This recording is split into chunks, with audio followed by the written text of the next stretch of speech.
Hello friends, welcome to my channel.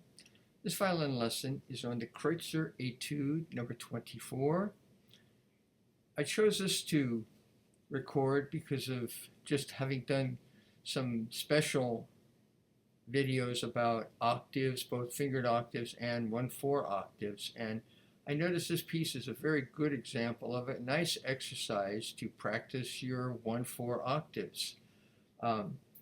It's got some difficulties because it's not like just a scale.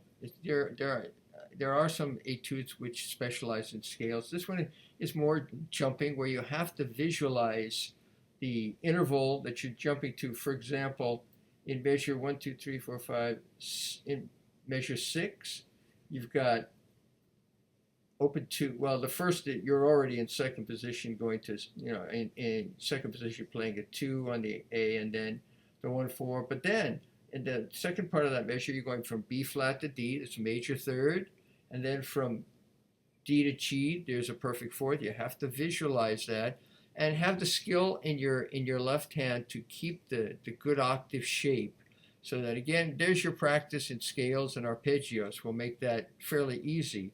Matter of fact, when I went through and recorded these years and years ago, I notated which were the hard etudes, which were fairly easy, and this is one I put as easy because if you have the skills, this is fairly easy to go through. I noticed there are some unusual shifts. Again, you have to recognize the intervals.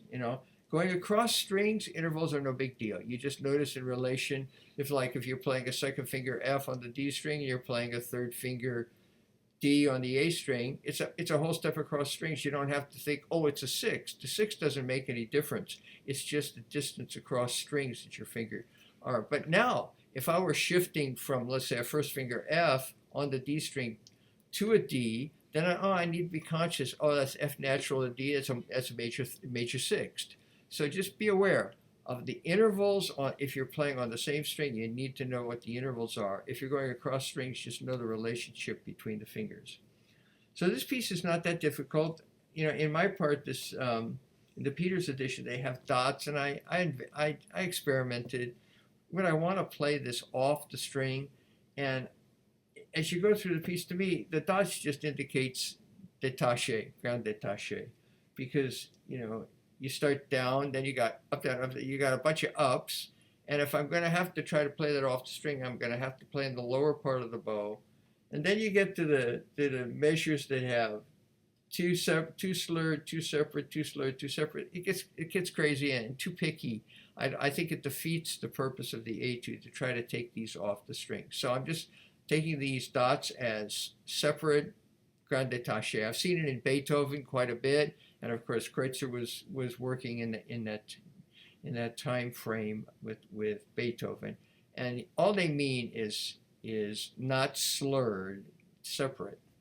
So this piece, again, is going. It's pretty straightforward. It gets a little difficult in the last 2 lines here. Matter of fact, the last 3 lines, because we've been coming. He's kind of lulled us to sleep with these long passage where we're playing. You know, we kind of get into that, and then all of a sudden he gives us this,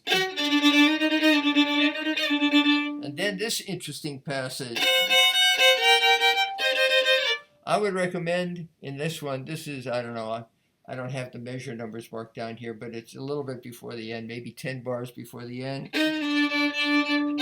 Go to half position with the F sharp second finger, and then you can just move that F sharp 2 up to the G, and then you go over to third position and come down that way. Okay, that's all I have to say about this one. Again, practice your octaves, scales, and arpeggios, like in the flesh scale studies. That will help you a lot. And then a piece like this hopefully will be fairly easy for you. Thanks for listening. Have a great day, and we'll see you on the next video.